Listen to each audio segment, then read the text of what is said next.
Alô, pessoal, boa noite. Estamos aqui em mais uma reunião de entrevistas que acontece todos os sábados às 20 horas, sempre uma entrevista boa com alguma personalidade do movimento espírita brasileiro. E hoje, uma satisfação imensa, uma alegria do coração entrevistar a querida vice-presidente da Federação Espírita Brasileira, Marta Antunes, que tem uma ligação profunda, laços fortes aqui com Pernambuco. No decorrer da reunião, a gente vai falar sobre isso. Pessoal, então, Marta, vou pedir a você licença, a gente inicia com a prece. Então, vamos elevar o pensamento a Deus, agradecer por esse momento de encontro, mas que esse momento sirva também de instrução, de esclarecimento, uma conversa agradável com uma representante da casa de Ismael. Que Ismael abençoe o Brasil, que as equipes espirituais, as falanges de Ismael possam levar o bálsamo, a assistência espiritual a essas dores do momento que atravessamos em plena pandemia e que possamos ajudar a humanidade a atravessar esse período para mais na frente podermos experimentar uma era nova, uma era melhor. Mas na noite de hoje, pedindo permissão a Jesus, iniciamos a nossa reunião de entrevistas deste sábado.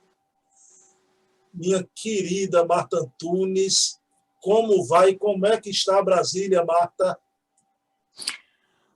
Olha, eu estou bem, eu estou muito bem, graças a Deus, envolvida com as atividades do movimento espírita, com o estudo, então eu estou ótima. Graças a Deus, a gente está enfrentando bem, com muita tranquilidade, essa pandemia, né? E Brasília é ótima, Brasília é uma cidade linda, maravilhosa. Mas tem aqueles problemas, né, que é a capital do país, sede do poder político, então tem aquelas coisas que às vezes nos deixam desencantados. Mas Brasília, de uma maneira geral, está muito bom. Clima muito agradável nessa época, choveu muito, muito verde, né? Uma cidade muito linda. Que bom, que bom. É uma cidade com abertura, toda a sua arquitetura com abertura para o infinito, né, Marta? É uma coisa... O plano de Brasília, o traçado de Brasília, foi pelo Lúcio Costa também. O Niemeyer fez a parte arquitetônica, né, digamos, dos edifícios, das coisas. E o Lúcio Costa fez o traçado. E na época que o Juscelino Kubitschek abriu para quem quisesse uma propostas públicas, né, de quem quisesse fazer, é muito linda, é muito bonita o projeto do Lúcio Costa, que ele começa assim, Brasília, o traçado de Brasília, assim, não são exatamente essas palavras minhas, representa um sinal da cruz. Então, aí aparece o desenho dele, o sinal da cruz, aquele madeiro, aquele pau mais comprido e aquele mais curto. Então, ele começa falando isso. A descrição do traçado dele, Brasília assinando com o sinal da cruz, é lindo. Enquanto Niemeyer era comunista, Niemeyer não gostava nada disso, o Lúcio Costa, ao contrário. Foi um casamento perfeito, porque Niemeyer era um gênio de arquitetura, e o Lúcio Costa fez isso. E hoje o pessoal de Brasília, esse sinal da cruz do Lúcio Costa, aquele tronco maior e aquele transversal menor, o povo colocou como um avião pousado, né? Um avião com as asas abertas, as asas seria aquela transversal da cruz, aquele sinal, aquele tronco menor, e o avião da cabeça, onde que fica o piloto até lá no final, seria aquele tronco longo, mas o povo chamou o formato de um avião, mas originalmente, vale a pena você que é um estudioso, pesquisador, procurar isso. É linda a descrição de Lúcio Costa. Tem a profecia de Dom Bosco, né? Aí você vê Tem. essa ideia, parece que Juscelino reencarnou com isso dentro dele, né? Porque era uma determinação dele de construir Brasília. Quem conheceu disse que era um homem honesto, né? Um homem de bem. Aí, ele é muito pobre, de origem muito... Brasília, né? Marco Antunes estava aí para morar em Brasília, né? Marco Antunes tinha um papel em Brasília, né, Marta?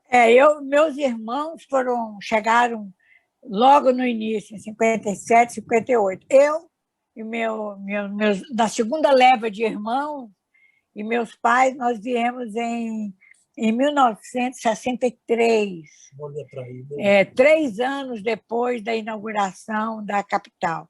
Mas sou considerada também pioneira. Que bom. Ô, Marta, e ainda, aí vamos aproveitar, minha amiga, antes da gente tocar nas questões doutrinárias, nas questões do movimento espírita, da unificação, do Evangelho Redivivo, tanta coisa a gente vai ver aqui. Marta, eu queria que você traçasse para a gente a tua trajetória, como é que foi que você chegou na doutrina, e aí você faz aí um voo rasante até os dias de hoje. Bom. Tá? Eu vou fazer uma assim. Na verdade, eu venho de uma família, por parte de pai, por parte de mãe. Minha mãe e meu pai eles eram primos em primeiro grau, de ascendência holandesa, tem também um pouco português, e de uma avó materna, um pouco do espanhol. Mas a nós predominamos a ascendência holandesa, e nós éramos judeus holandeses, que, aproveitando a vinda dos holandeses no Brasil, na Bahia, na primeira vinda deles, nós viemos, a minha família, meus tataravôs, sei lá, vieram e entraram até hoje lá na Bahia, tem um local histórico onde viveu a família Antunes, que é um nome aportuguesado, né? É Anton. Então, vieram e depois dali embrenhou para o sertão da Bahia e foi parar em Minas Gerais, onde veio a nossa família. Então, a nossa família, como todo judeu cristão novo, ele era muito observado, era muito perseguido, era um convertido, mas era observado pela Igreja Católica. E para que você tenha uma ideia, isso está historicamente registrado, tem até uma defesa de tese de doutorado de uma pessoa no Rio de Janeiro, na Universidade do Rio de Janeiro, na Universidade Federal, em que ele fala dos Antunes, porque foi a única família no Brasil em que foi implantado o Tribunal da Santa Inquisição, da chamada Santa Inquisição. Foi da família Antunes que foi julgada, e no final do julgamento, a mais idosa, a matriarca da família, foi levada, ela tinha mais de 80 anos, foi levada numa gaiola no navio para Portugal, onde seria presa. Imagina essas coisas. Então, felizmente, a misericórdia de Deus é tão grande que ela desencarnou idosa, 82 anos hoje. Imagina, naquela época, as condições de vida eram muito mais difíceis. Então, essa é a história. Mas o meu tataravô, ele entrou para Minas Gerais e lá ele mesmo foi assassinado. Ele fundou a cidade que eu nasci e ele foi envenenado. Mas, então, eu cresci num ambiente que nós tínhamos que esconder a nossa ascendência de origem judia. E, realmente, se a gente for observar, nós tínhamos hábitos judaizantes, que vinham de tradição até automaticamente. Mas o meu avô, o pai do meu pai da filha única, ele era um homem muito estudioso. Ele foi dado à igreja para ser padre. Naquela época, era uma maneira de provar que estava do lado da igreja.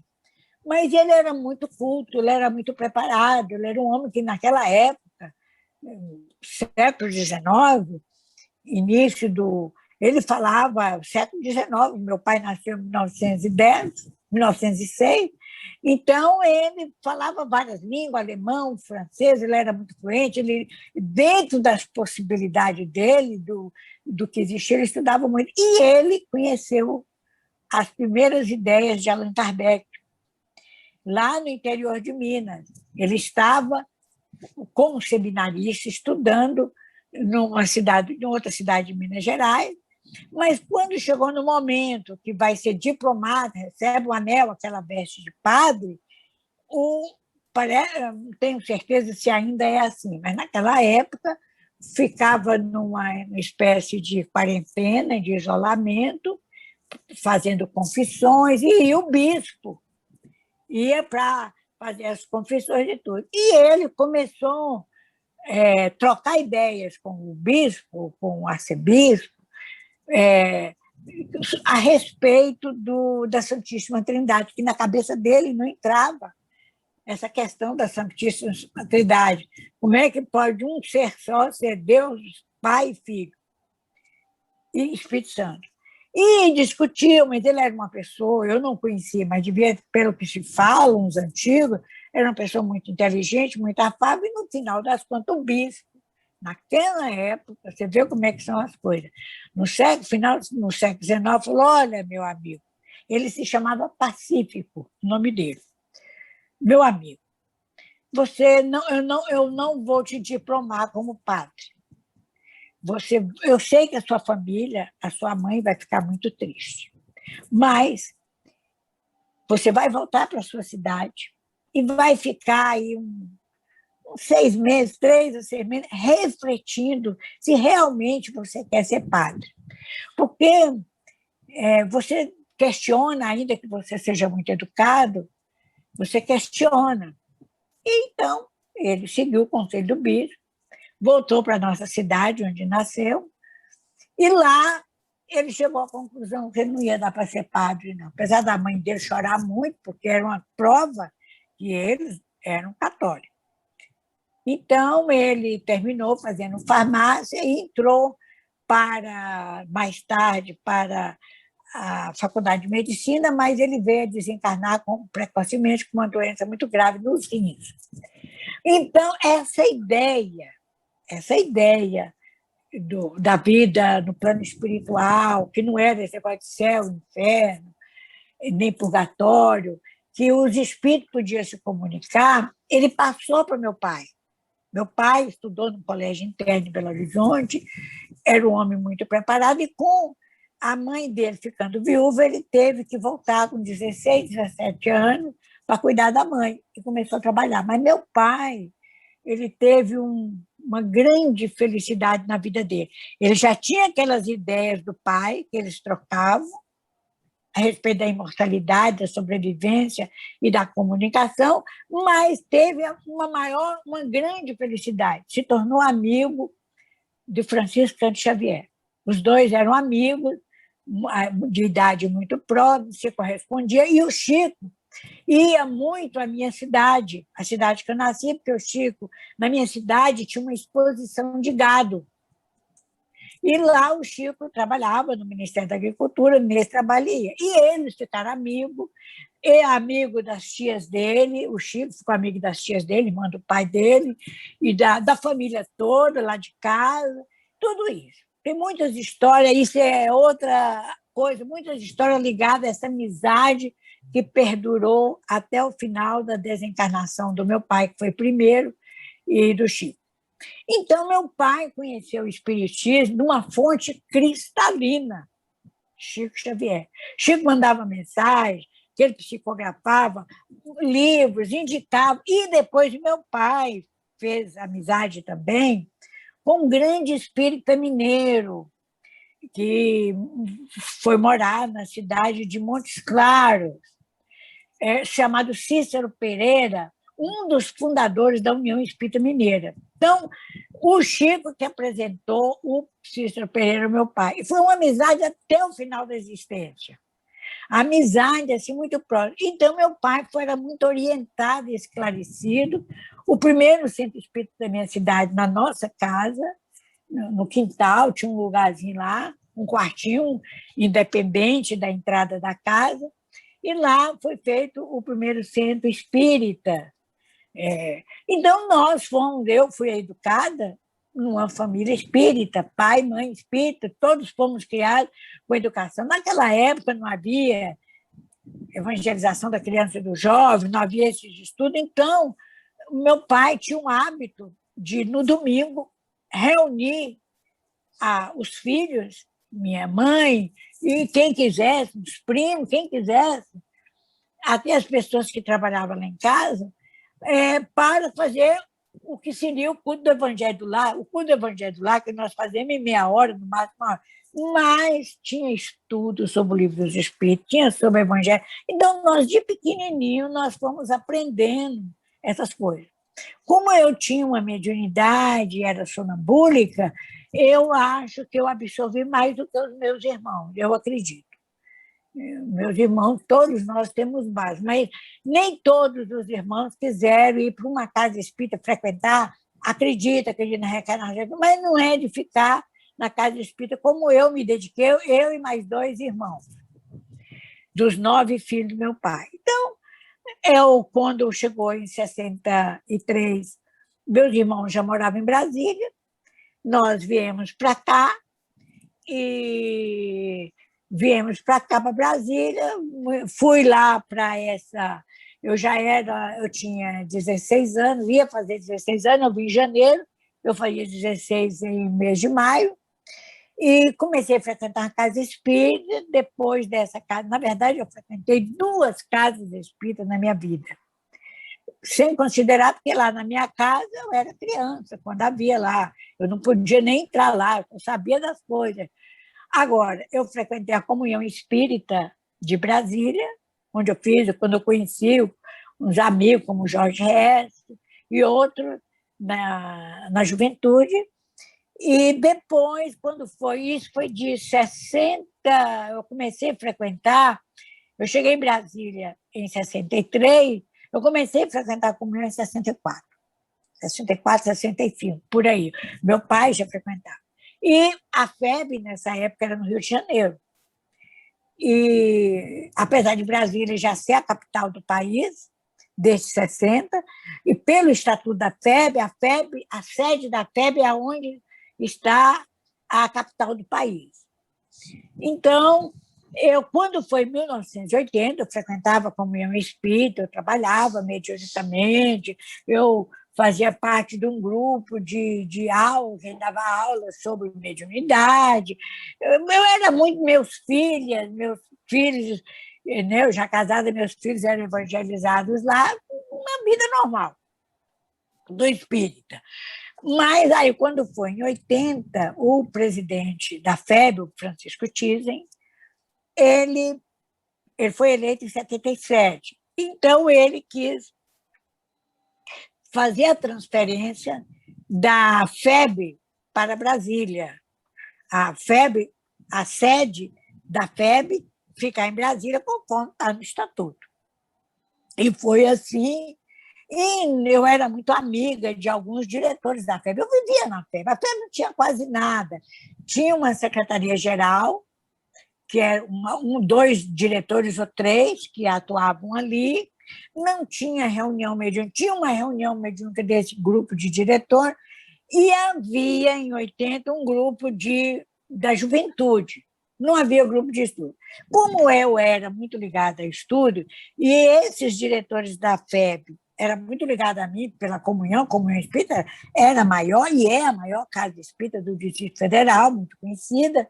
Então, esses diretores, muito amigos, eu vivia lá na FEB para comprar livro, aquelas coisas todas, ele me indicou para eu ir para a FEB para montar um grupo de estudo de adulto.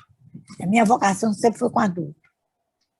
Aí eu fui lá, fui apresentada ao Thyssen, ao Francisco Thyssen, que veio a se tornar um dos maiores amigos e orientadores, né? E aí, em 80, no dia 8 de janeiro de 1980, eu fui para a FEB e não saí mais. Continuo muito ligado à Comunhão, a outras casas espíritas do Distrito Federal, participo de muitas atividades, participei quando era bem mais jovem, o tempo todo, continuo. E quando isso foi na FEB, entramos para fazer o ESD, depois eu conheci a Cecília Rocha, 6 meses depois, que veio a ser a supervisora de todos esses cursos da FEB, mas ela foi para a FEB com relação à montagem, à organização da área de infância e juventude, e do estudo da área de infância e juventude, e eu ficava no adulto. Mas depois a Cecília Rocha, ela passou a ser vice-presidente. Quem era vice-presidente anterior era Maria Cecília Paiva, a qual eu estava subordinada. E quem era o meu revisor desses estudos do EJA, aquelas primeiras, era o Tizen. O Tizen se tornou um grande amigo meu. Então, depois que a Cecília Paiva deixou a vice-presidência e a Cecília Rocha assumiu, eu fiquei ligada mais diretamente a ela. E aí foi ficando, depois veio o curso da mediunidade, tudo solicitado pelo movimento espírita, depois o estudo aprofundado da doutrina espírita, depois a implantação das obras básicas. Interessante, a implantação das obras básicas tem uma história. O Evangelho, segundo o Espiritismo, foi implantado por Bezerra de Menezes. Quem implantou o estudo do Evangelho era com palestra, não é como estudo assim, que tem participação. Foi Bezerra de Menezes, ainda quando ele foi, no segundo mandato, como presidente da FEB. Mas Leopoldo Cirne, o próprio Bezerra e o Leopoldo Cirne em especial, que sucedeu a Bezerra de Menezes, que ficou de 1900 até 1913, e o sonho do Cirne, desse paraibano, Leopoldo Cirne, era implantar o estudo das obras da codificação, as obras de Allan Kardec. E, naquela época, não só havia o do Evangelho e do Livro dos Espíritos também, que foi implantado por Bezerra. Em reunião pública de sexta-feira era o Livro dos Espíritos, como permanece até hoje. Até hoje a gente mantém isso, foi pelo Bezerra, e o livro do Evangelho segundo o Espiritismo. Pronto. Aí, quando foi no ano de 2013, recente, o Nestor era o presidente da FEB. E só não se estudava as obras básicas, assim, estudava, fazia palestra, estava no EJA, em todos os cursos, nós citamos as obras da codificação. Mas, assim, como curso regular, não havia uma coisa. Então, foi iniciado um estudo do Evangelho, um estudo sequencial do Evangelho, como curso, não como palestra, como ainda existe aos domingos na FEB. Todo domingo tem a palestra do Evangelho segundo o Espiritismo. Então, eu aproveitei o gancho dessa iniciativa, que na época foi o César Perry, que era diretor da FEB, propôs ao Nestor. Então, eu aproveitei esse gancho e falei, Nestor, eu queria te pedir uma coisa.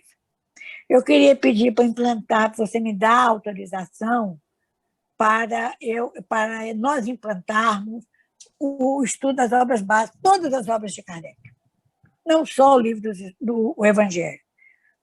Ele falou, mas quem vai fazer isso? Eu falei, eu faço. Eu falei, até porque... Mas, Marta, eu falei, não, Nestor, eu dou conta. Eu já fiz o EJA, fiz o EAD, eu dou conta. Eu me sacrifico. Eu já estou aposentada, inclusive eu estava dando aula numa universidade particular, na Universidade Católica. Eu desisto da universidade. Eu já sou aposentada. Então, eu quero fazer isso. Eu quero cumprir, se Deus me permitir. Ele falou, cumprir o quê, Marta? Eu falei, eu quero cumprir o desejo do presidente Leopoldo Cirne. Há 100 anos, em 1913, Leopoldo Cirne saiu frustrado da presidência da FEB, porque não conseguiu implantar o estudo regular, assim, reunião de estudo das obras básicas. Eu queria. Aí o Nestor falou, depois dessa conversa sua, não tem argumento. Você acha? Então, em 2013, a FEB, nós conseguimos, com o apoio do Nestor, o apoio da Cecília Rocha. A Cecília foi muito legal, apoiava demais essas iniciativas, e nós iniciamos um estudo regular, semanalmente, com participação, agora está sendo virtual, do Evangelho, não só do Evangelho, mas das demais obras da codificação. Inclusive, acrescentamos recentemente o estudo do que é o Espiritismo. Então, você nota que hoje a FEB tem muitos cursos, eu sempre estive envolvida nesses cursos de adultos, de uma forma ou de outra. E agora, quando foi em 2017, Deus me abençoou com o estudo do que nós chamamos do Evangelho Redivivo, Marta, que é uma proposta... Marta, o Evangelho Redivivo é uma parte especial que eu queria deixar um pouquinho. Tá bom, ótimo. Vamos entrar agora na questão, porque, veja bem, Marta Antunes, você é uma das 4 vice-presidentes, né, da FEB, né? E você, quando a gente pensa em Marta Antunes, viu, Marta? A gente distante um pouco, não tem jeito, a gente pensa Marta Antunes, mediunidade, né? Porque foi muito tempo. Mas você agora está trabalhando na unificação. Marta, eu queria te fazer umas perguntas sobre a unificação e o movimento espírita, mas antes disso, eu queria que você me dissesse como é no organograma da FEB, a unificação abarca todas as áreas, é isso? A FEB ela é administrada pelo presidente e 4 vice-presidentes, né? O presidente representa, inclusive, legalmente, oficialmente, a FEB e os 4 vices. Cada um desses vices ele ocupa uma área específica. Todas as decisões administrativas, jurídicas, doutrinárias, é o conjunto desses 5 pessoas.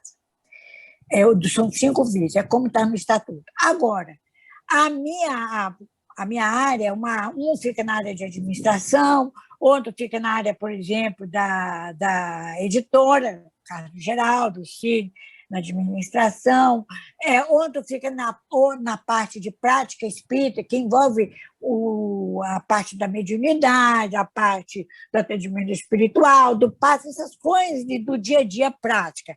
E tem a área da unificação. A área da unificação ela foi praticamente definida, por Bezerra de Menezes numa mensagem que, no final da década de 60, o Chico Xavier recebeu, chamada Unificação. Ali, Bezerra fez um traçado, foi publicado no ano 70, e é um traçado do que seria a unificação. Nós podemos dizer, resumindo, essa mensagem de Bezerra e outras que ele transmitiu pelo Chico Xavier, pelo Divaldo, em especial, porque teve por Evon, teve por outros, mas por esses 2 médios em especial, que é trabalhar a união fraterna dos espíritas, relacionamentos de afeto, de amizade, de simpatia, de tolerância mútua, de conciliação, e trabalhar a unificação do movimento espírita. Quando a gente fala na unificação propriamente dita do movimento espírita, nós queremos dizer o seguinte, não é homogeneizar as atividades, é impossível, mas que cada casa espírita, que cada federativa tenha um programa mínimo, tem uma matriz mínima, que essa matriz ela está muito bem elaborada num livro que foi publicado já em 70, na década de 70, chamada Orientação Centro Espírita, que nasceu dessa orientação de Bezerra, dessa mensagem dele. Então, o que é essa base que qualquer casa espírita, mesmo o centro espírita mais humilde, pode ter? Palestra pública. O passe é uma reunião mediúnica, evangelização da criança e do jovem, e um estudo. E assistência social, porque nós estamos no Brasil, assistência e promoção social, que estão no Brasil, que é uma terra que ainda predomina os miseráveis, não são os pobres, os miseráveis, abaixo da linha da pobreza. Então, você veja, qualquer casa espírita pode ter isso. Qualquer uma. Pode ser um centro lá da roça, lá do interior, Alguém pode fazer uma palestra, alguém pode aplicar um passe, dar uma água frutificada, alguém pode fazer um estudo da criança, da evangelização infanto-juvenil, ou só infantil, de acordo com as possibilidades. Então, esse é o trabalho de unificação. Criar uma matriz comum, uma linguagem comum, diga-se, cuja referência é a obra de Allan Kardec. A matriz básica, a referência, é o que consta na obra de Allan Kardec, não somente o Livro dos Espíritos, mas também nas demais obras, o Livro dos Médiuns, o Evangelho segundo o Espiritismo, o Céu e o Inverno e a Gênese. E aí, essas ideias nós utilizamos, nós pegamos como referência obras de referência que são, por exemplo, as obras do Chico, psicografado pela Psicofonia do Chico, e obras do Divaldo, mas são obras que guardam sintonia com o pensamento kardeciano. Essa é a unificação. A coisa mais difícil não foi fazer essa matriz do mínimo que uma casa espírita pode ter, que traduzindo em umas palavras sábias de Emmanuel, uma casa espírita é um templo de oração, é um hospital para confortar, para consolar os doentes da alma, é também uma oficina de trabalho e é uma escola. É isso, essa que Emmanuel colocou, resumiu tudo. Isso é a coisa mais fácil. Ao longo dos anos, eu estou 40 anos na unificação, mais 41, né, que eu fui para a FEB em 80, então isso tem sido relativamente fácil. Em algumas casas espíritas do país, em algumas federações, tem muito mais trabalho desdobrado do que esse. Mas aquele centro espírita, lá no interior do Amazonas, ou lá quase nas fronteiras com o Uruguai, no interior do Brasil, você tem essas coisas de uma maneira mais singela. O difícil, meu amigo, é a união. A união. É a união entre nós. Marta, esses laços. Deixa eu lhe falar uma coisa, e para você entrar na questão da união. A nossa Casa dos Humildes, a minha casa raiz aqui em Recife, se tornou adesa ao movimento federativo na gestão da sua querida amiga Sônia Arruda, não é?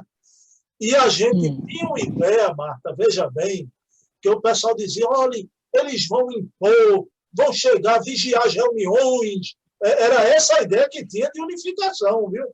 E veja bem, na gestão de Sônia, Carmen Dolores e Otávio Pereira, a Casa dos Humildes foi um dos 3 primeiros centros a implantar o ESTEM, o estudo da mediunidade, que se chamava... Também. Depois é que mudou para EPM. Eu pergunto a você, porque você falou a estrutura básica, mas é importante, e eu que estou querendo que você fale nisso, né? O importante também, uma casa que tem um ESD, como a gente tem muitas casas aqui em Pernambuco, um EAD, não é uniformização, porque é o livre-arbítrio que você coloca, mas é a unificação. E aí vamos para a união. Quer dizer que o difícil é a união do movimento. O desafio não é só no meio espírita, no mundo, na nossa humanidade, é nós nos tornarmos mais amigos uns dos outros.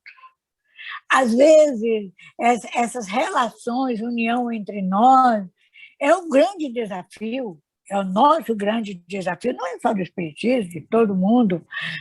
Ainda há muito egoísmo, ainda há muito ciúme, ainda há mais vamos ver, divergências por conta de opiniões contrárias. Eu posso pensar de uma forma e você pensar de outra, e nem por isso nós precisamos brigar.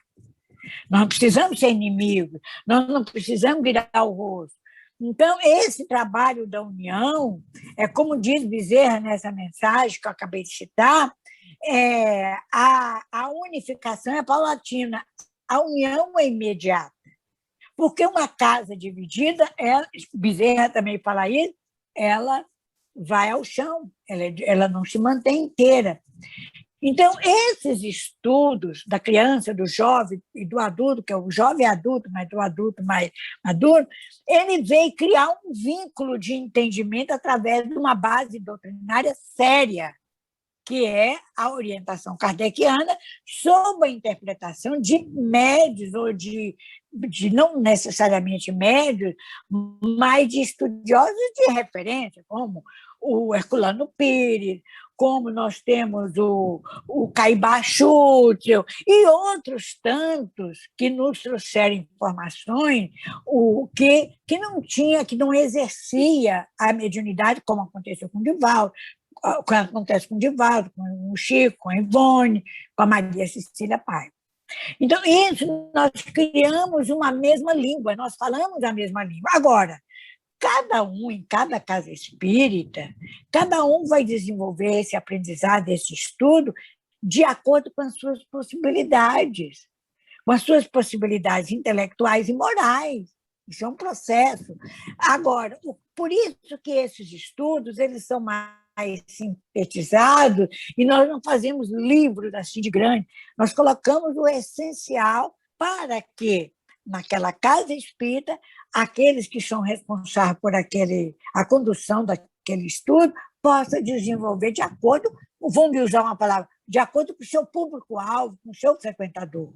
Nós temos, no Brasil, uma divergência cultural muito grande, então nós temos pessoas que são analfabetas, ainda que não sabem ler nada, não conseguem, mal conseguem assinar o nome. E nós temos pessoas no mesmo grupo, na mesma sala, às vezes, que tem pós-doutorado. Então, nós temos que encontrar um meio termo, porque a unificação é relativamente fácil. Eu vou implantar o estudo da mediunidade. Teórico, pronto. Então, as pessoas que vão para o grupo mediúnico, os trabalhadores, eles vão mais qualificados, há menos mistificação, menos manifestações anímicas. O animismo é bom, mas até certo ponto. Então, há uma qualificação melhor do trabalhador espírita.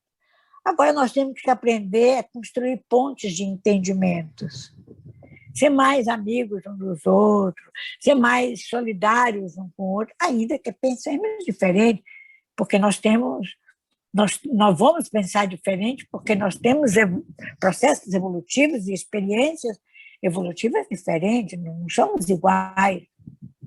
Então, esse é o desafio, que não é só espírita, é do mundo inteiro. Marta, você, como vice-presidente da FEB, né, acompanha tudo isso ao longo do tempo. Né? Hoje, uma preocupação, a gente venceu já.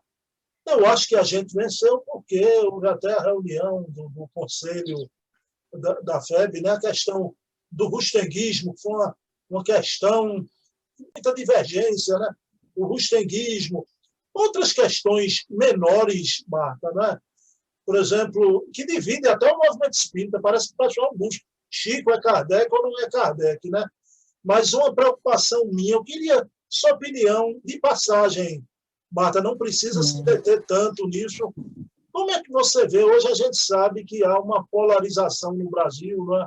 Política, no campo ideológico. Agora, quando isso invade os arraiais espíritas, porque invade, minha querida Marta, né?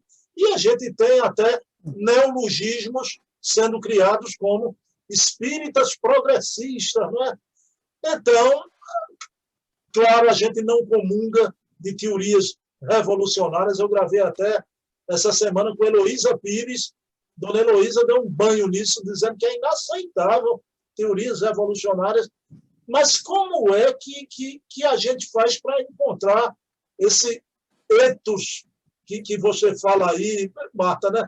Essa interseção, respeitar a opinião quando a coisa vai para uma divergência doutrinária mais acentuada? Há um certo radicalismo. Eu acho que isso é uma interpretação pessoal minha, posso estar equivocada, há um pouco de uma egolatria também, pessoas que emitem uma opinião e querem que essa opinião se torne verdade.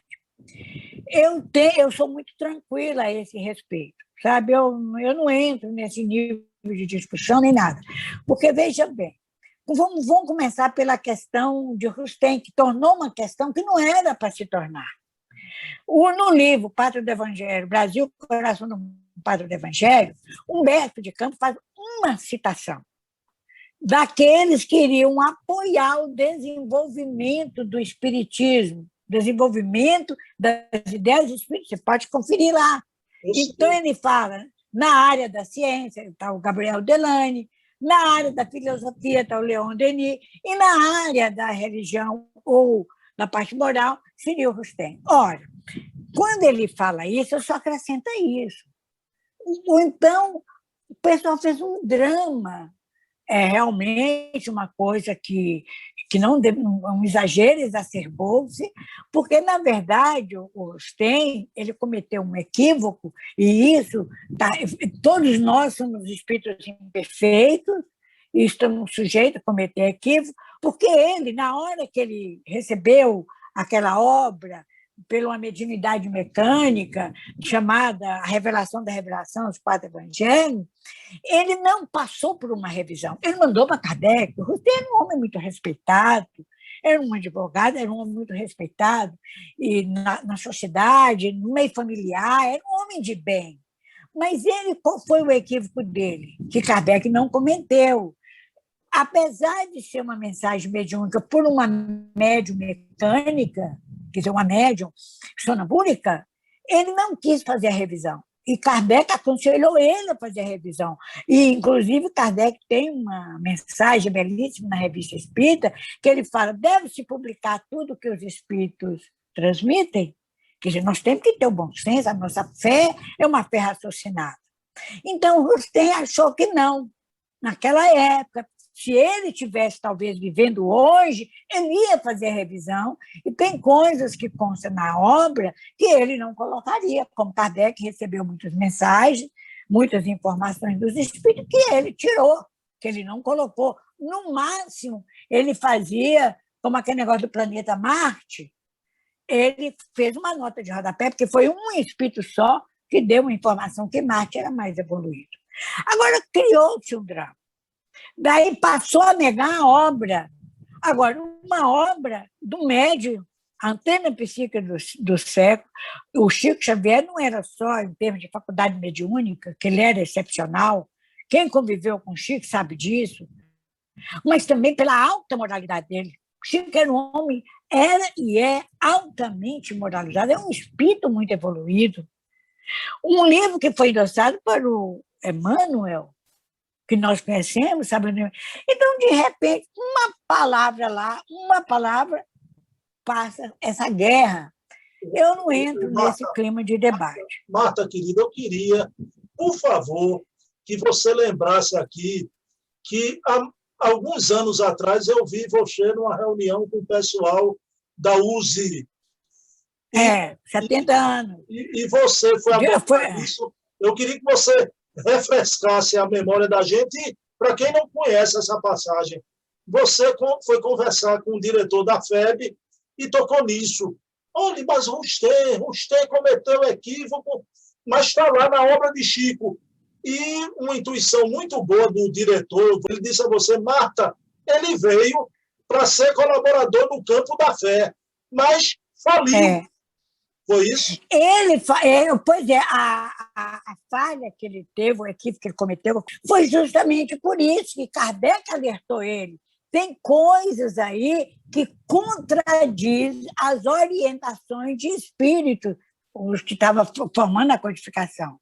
Mas o Rustem não agiu de má fé, ele achou que era a mediunidade mecânica, não tinha que revisar nada.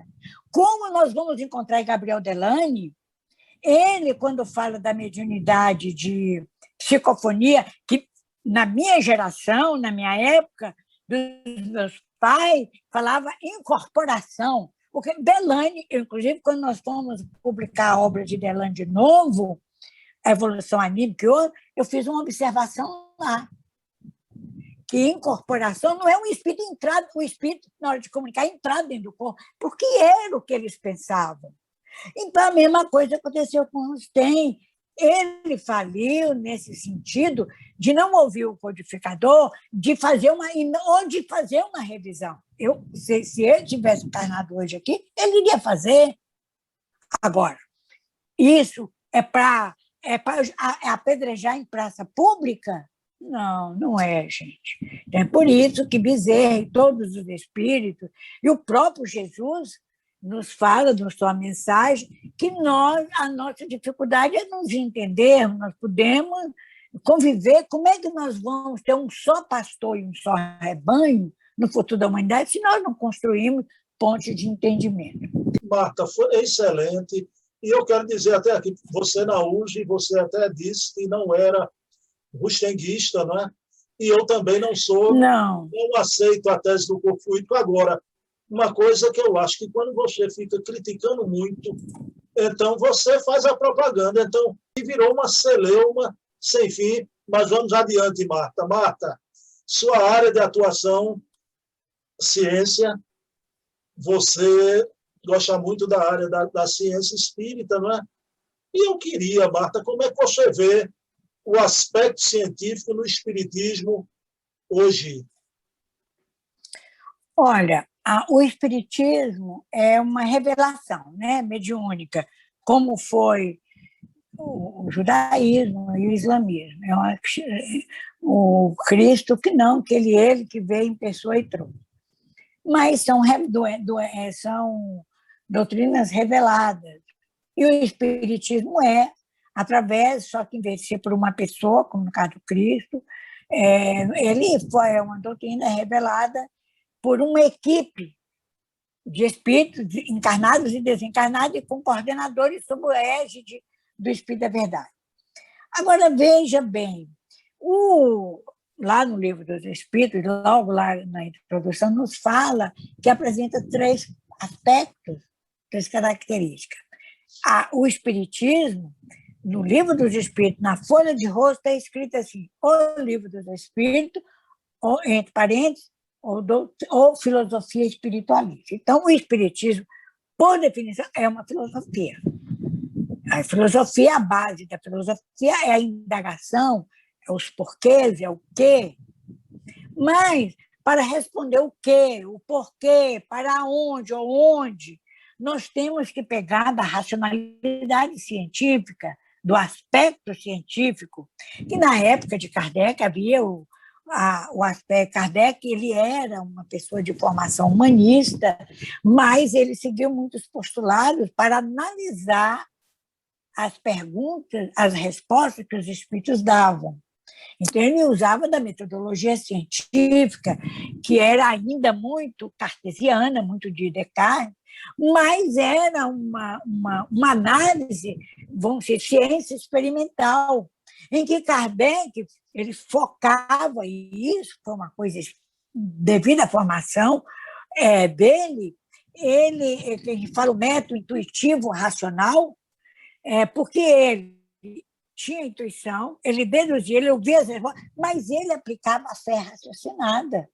Então, ele via, aqui o espírito está falando tal ideia. Ele pegava no amaranhado de resposta, qual é a ideia? Tirava a ideia. A chamada tese, que a gente usa nas universidades, a tese ou a apresentação do tema. A gente tem que localizar o tema. Depois, ele analisava as ideias convergentes e divergentes, a antítese, e analisava tudo aquilo que era a favor, que era contra, era chamada discussão da tese. Isso ainda se faz atualmente no meio, isso é metodologia científica pura. E depois que ele analisava, que fermentava aquelas ideias favoráveis e desfavoráveis, a favor ou contra, no campo das ideias, não da emoção, chega-se a uma conclusão. Quem trabalhou em universidade, quem trabalha em universidade com aluno, seja na formação, na conclusão de um curso que tem as monografias, seja em nível de mestrado, de dissertações de mestrado e doutorado, nós temos que aplicar essa metodologia. Então, foi por isso que Kardec foi exemplar, e a obra dele vai sobreviver mesmo, porque ele conseguiu, naquela informação, ele não ficou numa credulidade nem na negação, inclusive com ideias próprias. Ele passou a fazer uma análise racional. Mas, ao mesmo tempo que ele fazia análise racional, ele media, essa é uma grande vantagem de Kardec, ele media as consequências morais daquela ideia. O fato de nós defendermos um ponto, de um cientista, ou qualquer um de nós defender uma ideia, não significa que ela seja verdadeira e que o resultado dela vai ser bom. Você vê essa questão que nós acabamos de falar de Rustem, essa discussão, o resultado foi bom? Não, porque houve brigas, desentendimento, quando nós poderíamos ter construído pontos de entendimento. Não houve uma maturidade espiritual ou emocional, pelo menos, para lidarmos com isso.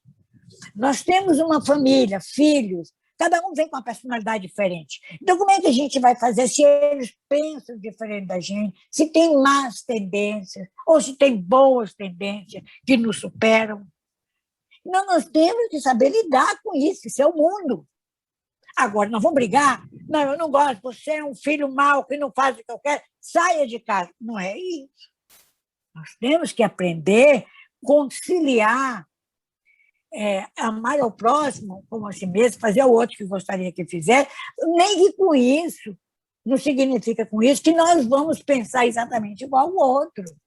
Nós podemos divergir, mas não podemos, como diz Bezerra, dissentir, afastar, desligar, desunir. Então, a parte científica eu gosto muito, e hoje, depois nós vamos falar do programa do Evangelho de Vivo, chegou no momento de maturidade da minha vida, de idade, porque eu posso analisar as informações que vêm do Evangelho à luz da fé raciocinada do Espiritismo. Agora, a parte filosófica é muitíssimo agradável, porque é aquela em que nós fazemos inúmeras indagações, aquelas que nós já temos a resposta, ou aquelas que vai nos levar a um caminho de volta a nós mesmos, do autodescobrimento, para descobrir o que nós podemos nos transformar. A parte filosófica é muito baseada na dialética socrática, né, que atinge o espírito, a psique espiritual.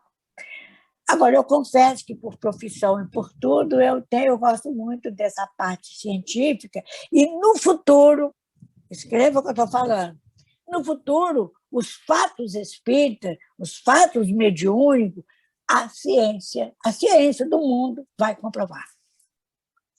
Bom, aí a gente já teve, né, as materializações com William Crookes, né?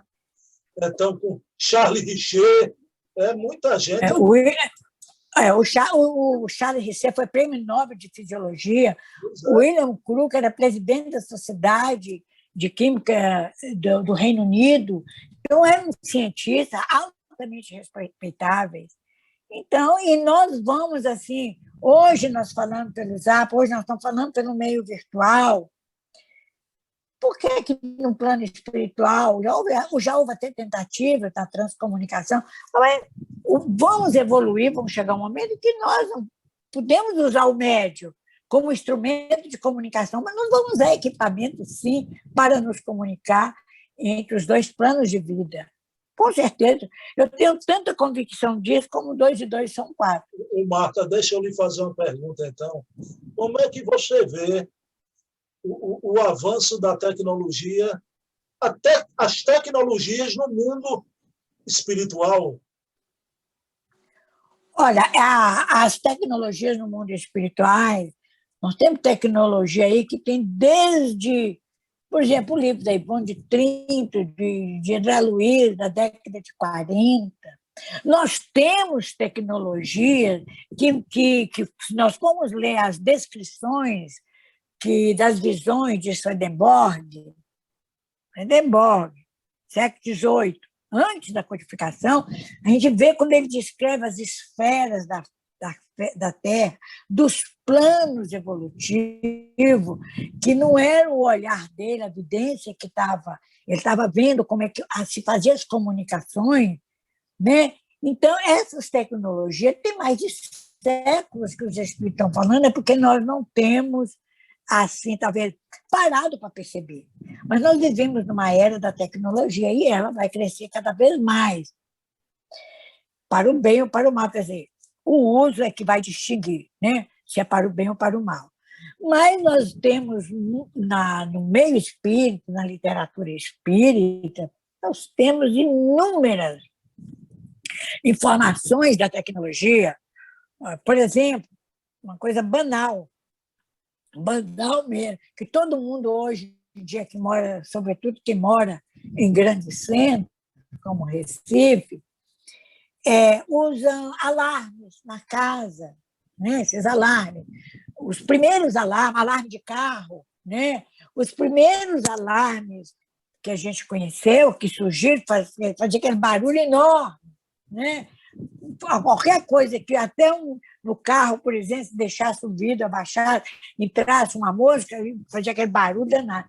Hoje já existe alarmes silenciosos, infravermelhos, de imagens que acordam numa central.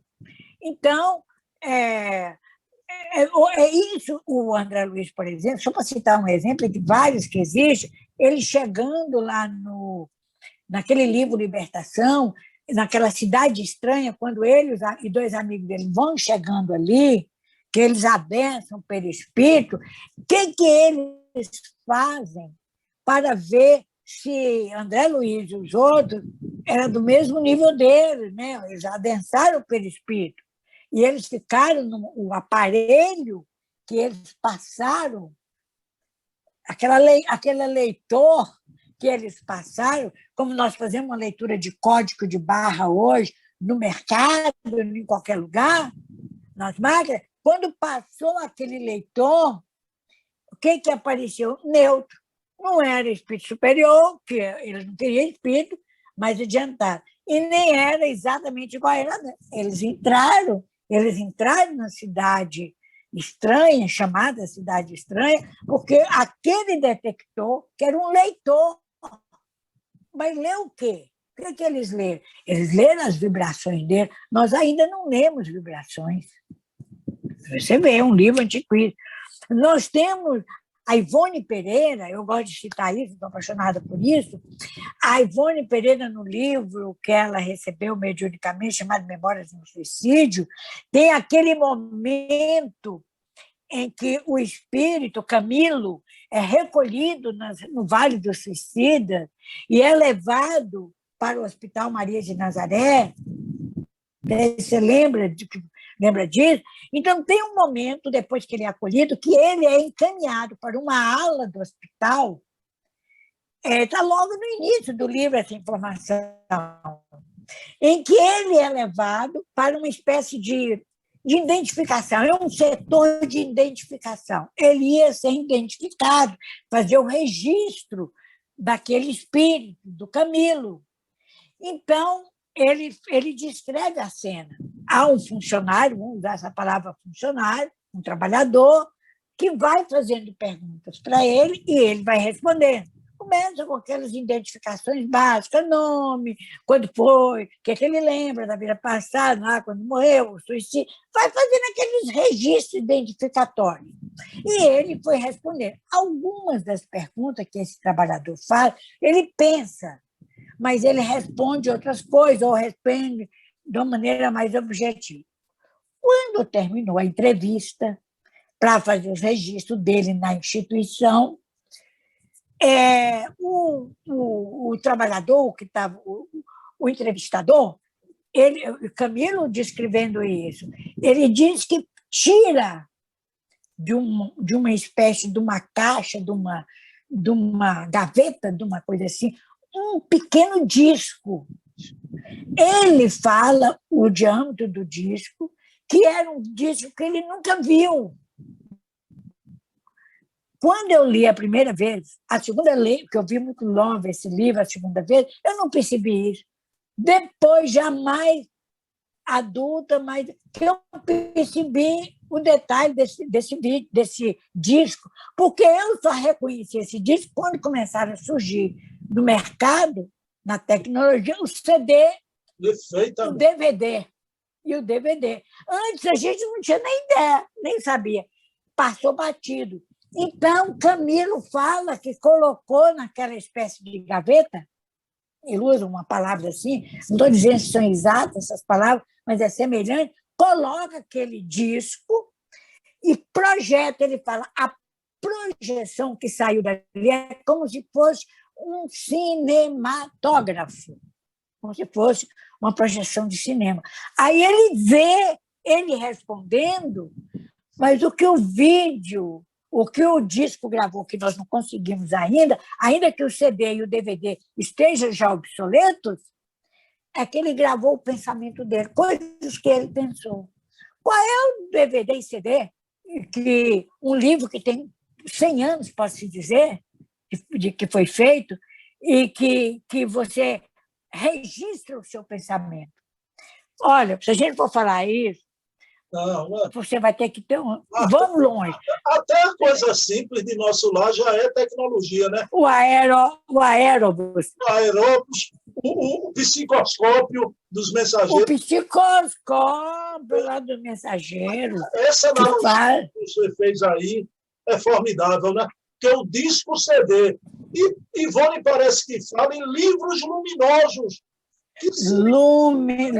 Eles falam em livros que seriam os livros virtuais, os livros... Realidade virtual. A realidade virtual que existe no plano espiritual, meu Deus do céu, os hologramas. Hologramas. É uma coisa fantástica. Hologramas. E tem também holograma, projeções. Vai surgir aqui na Terra, vai surgindo. Cada vez mais, já. Cada vez mais. Entre a Terra e o céu tem aquele espírito, eu acho que é entre a Terra e o céu que tem a casa transitória de Fabiana, né?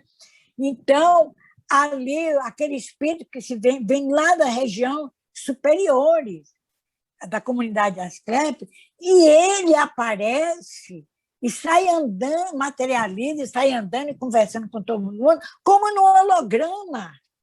Ele não está ali, ele está, mas não está. Ele não está como os outros que estavam ali na casa de Fabiano, de corpo presente, vamos dizer assim, apesar de ser perispírito. Mas ele vem e aparece numa câmara e depois ele se desloca como, na verdade. Então, tem coisas assim fantásticas. Marta, você não está aqui na minha casa agora, mas está. Está, pois é. E a gente capta vibrações de amizade, vibrações amorosas, vibrações afetivas, e todo mundo emocional a gente capta. É como nós, o espírito se aproximar da gente, a gente capta a vibração dele, mesmo que não esteja vendo ele. Minha amiga, como diz o grande teatrólogo inglês, William Shakespeare, há mais mistérios entre o céu e a terra do que supõe a nossa boa filosofia. Minha amiga, aí vamos lá, Marta, agora sim. Eu queria deixar claro a parte final e a parte que diz respeito a Jesus, né? Mas antes disso, para falar no projeto Evangelho Redivivo, através de você, porque eu entrevistei Campete antes, né? Eu queria dar parabéns à FEB, Marta Antunes, porque abraçou os projetos agora na pandemia. Por exemplo, um projeto que nasceu aqui em Pernambuco, né? O projeto Escutatória, que a FEB abraçou, apoiou. O projeto lá do MOVE de Niterói, que é o Movimento pela Ética Animal dos Vegetarianos, né? Pois é. Vai sair um livro agora, vai sair publicado um livro. A FEB vai publicar um livro sobre essa questão da ética animal. E aguarde, em breve vai sair. Veja, então, esses projetos todos, a FEB abraçando. Aí, Marta, eu queria que você falasse, você está empenhada no projeto que você começou a falar. Eu digo, Marta, vamos deixar para o fim do Evangelho Redivivo, que é exatamente o estudo da mensagem de Jesus nos 27 livros, né, do Novo Testamento. É isso? E conte-nos sobre o projeto. Exato. Olha, esse projeto nasceu, assim, vamos dizer, ainda que não existe acaso, mas foi como se fosse por acaso. Faz de conta que foi. No ano de 2014, 2015, mais 2014, 15 para 16 no máximo, na nossa reunião mediúnica, começamos, eu e outros médios, receber mensagens assim. O espírito vinha, pegava uma frase do Evangelho, qualquer frase do Evangelho. Por exemplo, amar a Deus sobre todas as coisas, o próximo como a si mesmo. E o espírito psicografava, fazia comentário em cima daquela citação.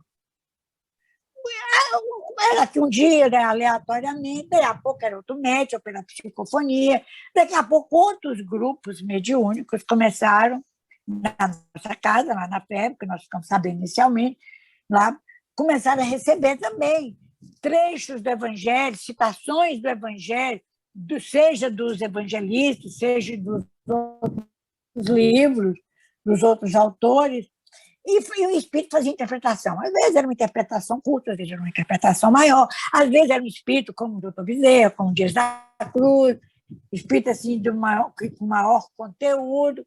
E quando foi no ano de 2015, um grupo de espíritos começaram toda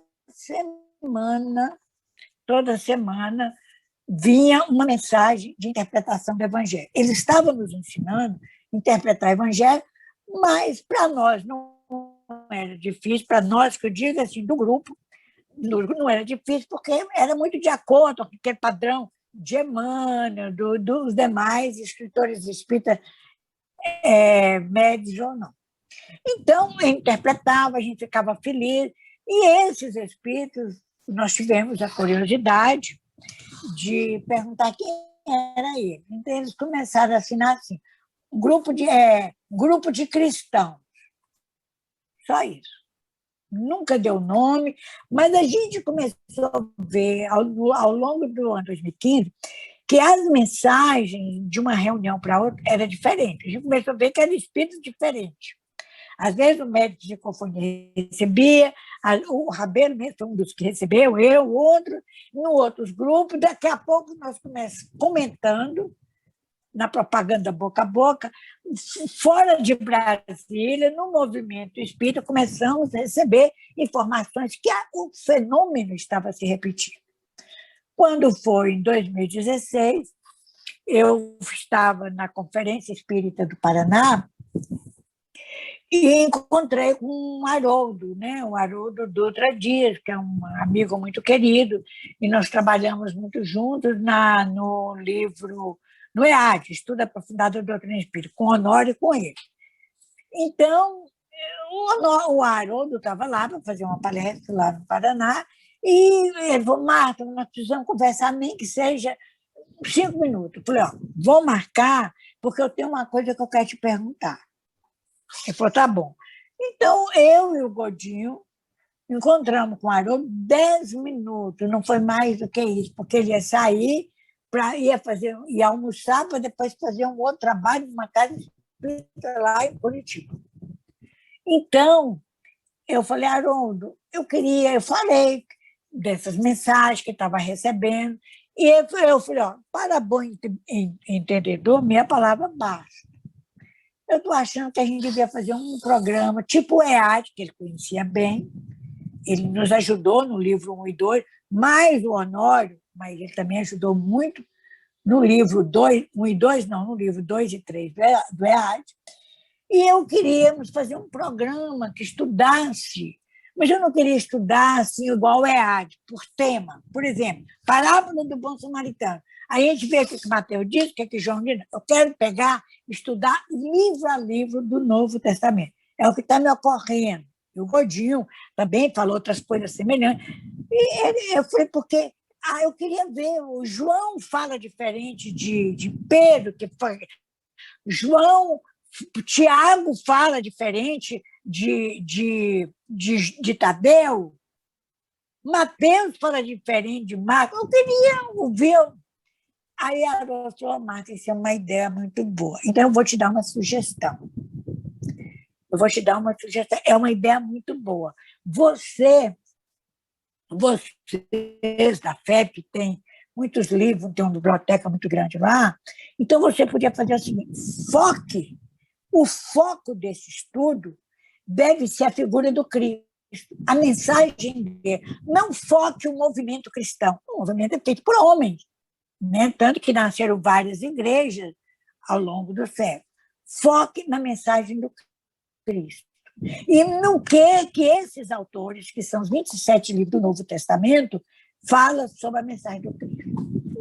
Eu estava com ele, não com esse iPad, que era outro, mais antigo, ali mesmo eu fui anotando, e ele falou outra coisa: procure seguir aquela orientação de Emmanuel. Eu falei, qual delas? Emmanuel deu tantas orientações.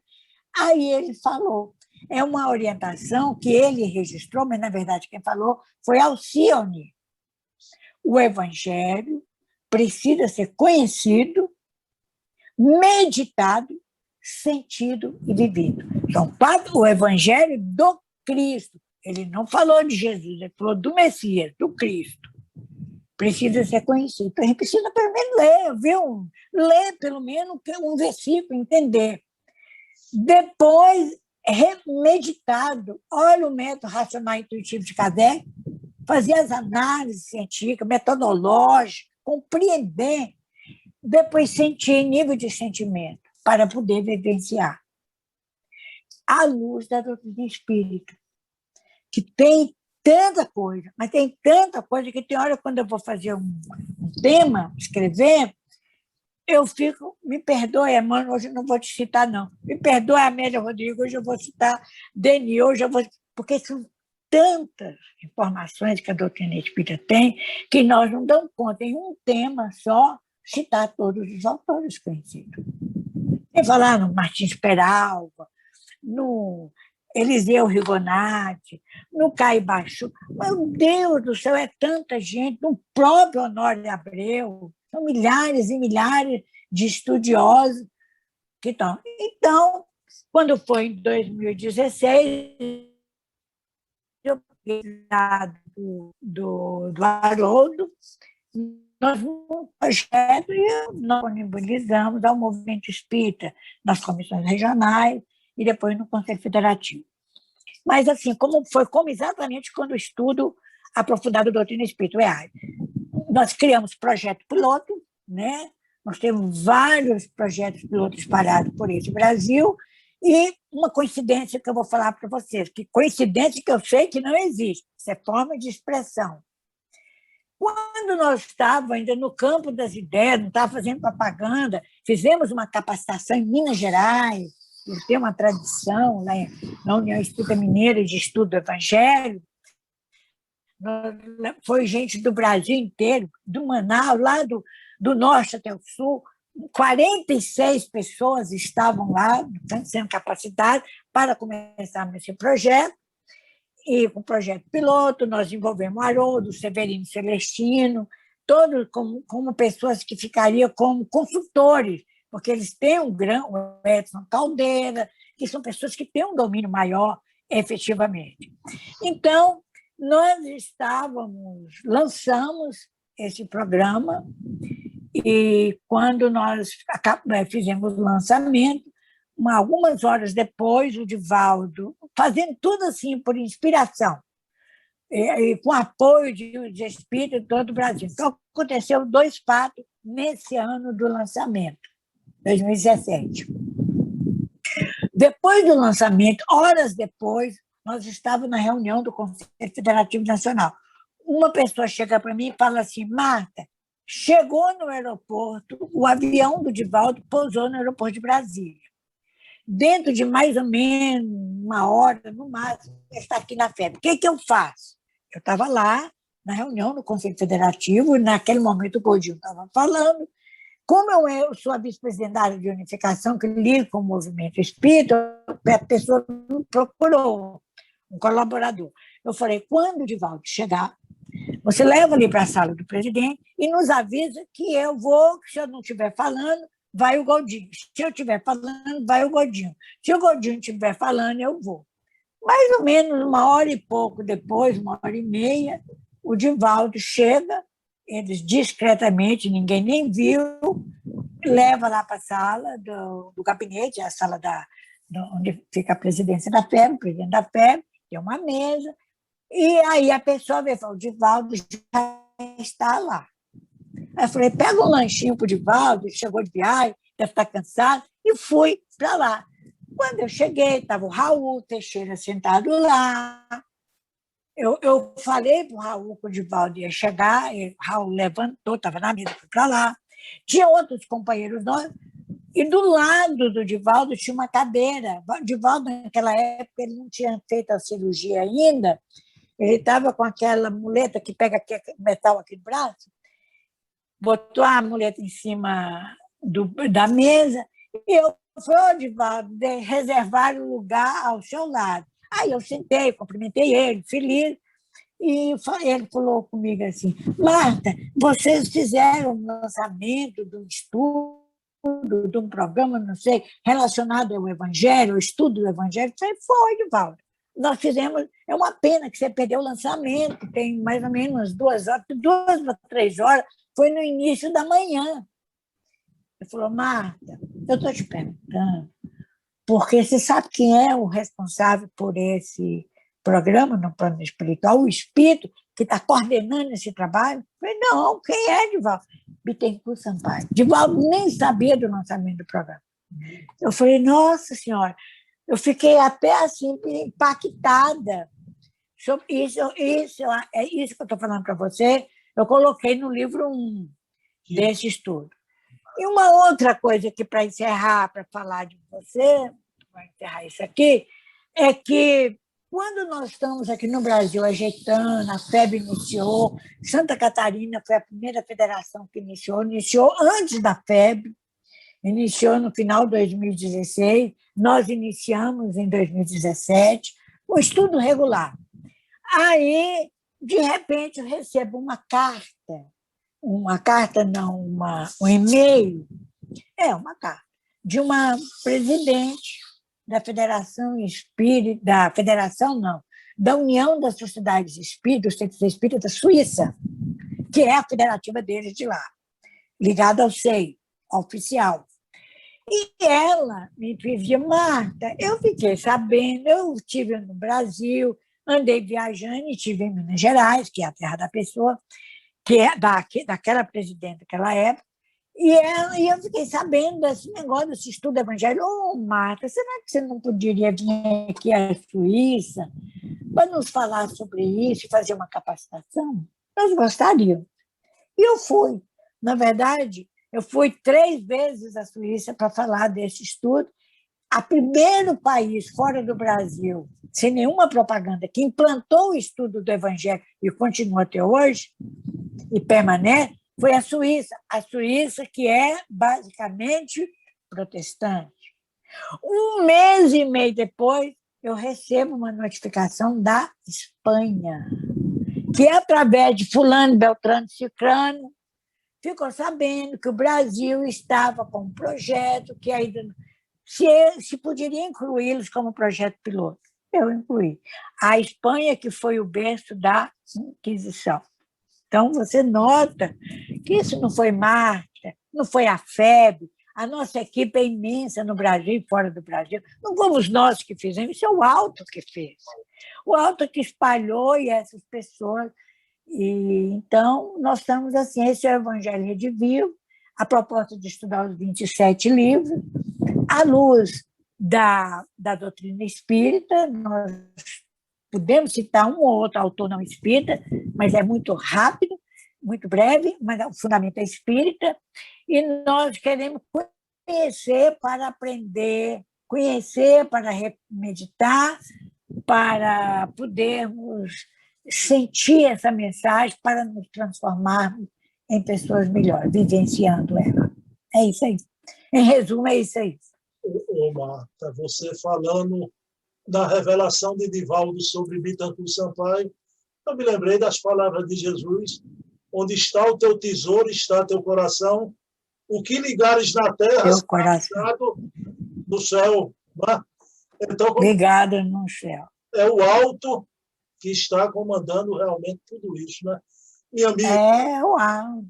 Eu não teria condição, nem nós, porque uma coisa que ninguém nem nunca pensou. De repente, as coisas chegaram, nós só acatamos. É a mensagem do Cristo, vai permanecer. Minha amiga, nesse momento final, eu queria aqui, eu tenho uns abraços que chegaram, viu? É um mulherio espírita aqui de Pernambuco, viu, Marta Antunes? Ah, é do Brasil. Quem manda diz que diz que é o quarto mulherio. reino. Você Você está por fora. Você tem um laço muito apertado aqui. Quem me mandou um beijo e um abraço? Tem. Não sei o que essas pessoas significam para você, viu? Não sei. Cristina, querida pernambucana. Sônia Arruda, trabalhou no café, né? E a querida Fátima Caldeira, que eu avisei a ela, né? Que você faria essa entrevista, esposa do querido Edson Caldeira. Do Edson. Né? Então, você manda um abraço para essas pessoas, esse mulherio espírita, Marta. Olha, essas pessoas que você citou e tantas outras que não foram citadas, são pessoas muito caras ao meu coração. A Cristina Pires chama ela de Cris. A Cris trabalhou comigo quando eu era coordenadora da mediunidade, muitos anos, uma amiga muito querida. A Sonia Arruda, oh, meu Deus, eu me lembro quando eu ia na casa dela, os lanches, bom demais, quando a gente se encontrava. A Fátima Caldeira, esposa do Edson, e tem tanta gente. Você falou, eu estou citando as mulheres, mas tem muito mais mulheres. E vou te falar uma coisa, um amigo meu, gaúcho, que era coordenador da mediunidade, na época que eu era coordenadora nacional, ele era coordenador estadual, na FERG, ele falou para mim, esse mundo espírita é dominado pela mulher, é o mulherio. Então, eu já cheguei, eu tive uma revelação. Ele falou isso, brincando, eu tive uma revelação. Existe o reino dos micróbios, o reino vegetal, o reino animal, mas antes de chegarmos no reino angélico, nós temos o reino mulheral. Então, por isso que as mulheres estão dominando, só duas. Ele falou, daqui eu estou no reino animal, mas para ir para o reino angélico, nós temos que termos o reino mulheral. É isso aí, a brincadeira do companheiro nosso. Pois aqui em Pernambuco estamos muito bem servidos, viu? Estamos muito... É o Brasil todo. É o Brasil todo. É isso, mas isso é uma alegria muito grande estarmos aqui com você, viu? Foi um momento muito feliz, de boas recordações. Eu envio um beijo para todos esses amigos aí de Pernambuco e de todo o Brasil, que a gente conhece, que a gente ama, nesse relacionamento. Marta, eu queria sair do âmbito aqui da terrinha, porque eu conversei com ela, ela ficou muito contente, muito feliz, e parece que você tem uma presença no passado dessa pessoa, você atirou uma flecha no coração de alguém. Ela disse, Bruno, a Marta estava no meu casamento e no do Jorge, a querida Eleusa Hessen, esposa do Jorge Hessen. Você citou aqui. Dona Eleusa é Cupido, viu? Ela foi a Cupido, graças a Deus. Olha, a Eleusa e o Jorge, viu? O Jorge foi meu coleguinha, meu amigo querido lá, e a Eleusa também, amiga querida, muito querida, lá da Comunhão Espírita de Brasília. 20, meu Deus do céu!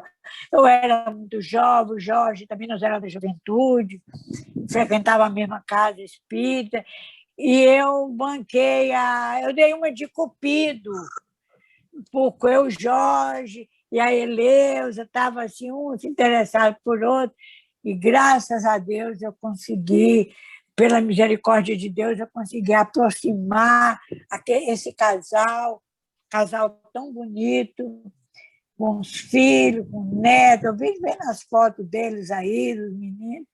É uma benção. Fico muito feliz de ser amigo dele e de ter contribuído de alguma forma. E tive no casamento dele, estava lá, foi testemunha, assim. Que bom, que bom. No casamento dele.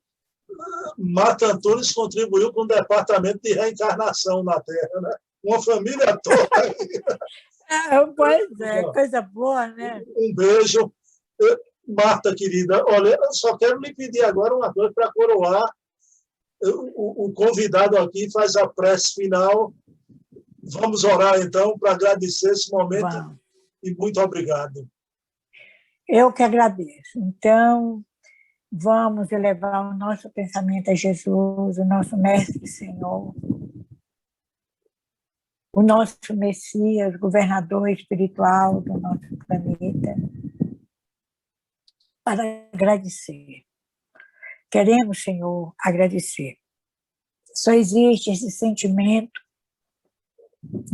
em nosso coração, um sentimento de profunda gratidão por esse momento maravilhoso que vivemos agora, de boas recordações, recordações de amigos, recordações dos postulados espíritas, dos pioneiros do espiritismo. Fizemos uma viagem maravilhosa que nos reconforta, uma gratidão por teu espiritismo na nossa vida, que tanto tem nos levado a reflexões, a análise. Muitas vezes a gente pensa, o que seria de nós se nós não tivéssemos uma doutrina tão esclarecedora para nos guiar à luz do teu Evangelho, Senhor, que nos mostra que não basta conhecer apenas, mas é preciso também fazer o bem, a caminhar, a trilhar a estrada do bem. São as duas asas que o benfeitor Emmanuel nos fala, do conhecimento e do amor. Somente, Senhor, reconhecemos que somente a doutrina espírita tem nos fornecido essas possibilidades de conhecer e de aprender a amar, vivenciando os teus ensinamentos. Querido Senhor, em nome do Pai Celestial, nosso Criador Supremo, neste momento em que nossa gratidão é eterna a vós, em que sabemos que tudo tem uma razão de ser, essa pandemia, as dores outras que enfrentamos, que nosso povo, que a humanidade enfrenta, tudo tem uma razão de ser. Tudo faz parte da manifestação da justiça e da misericórdia divina. E se essa causa é justa, nós temos que agradecer por essa oportunidade em que a aprovação chega até nós para aprender as lições e nos fortalecer, nos tornar pessoas com anticorpos, não só pela vacinação do vírus, contra o vírus, mas anticorpos que nos tornem imunes às vibrações do mal, às ações do mal.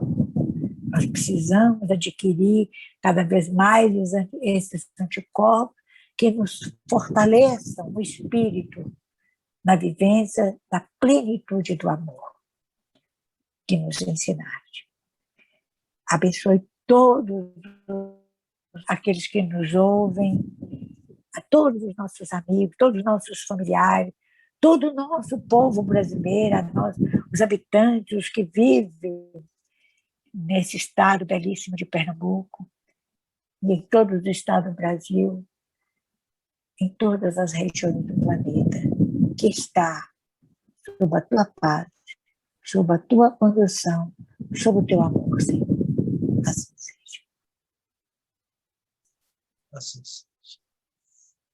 Minha querida Marta Antunes, um abraço virtual, viu, Marta? Viu? Muito abraço.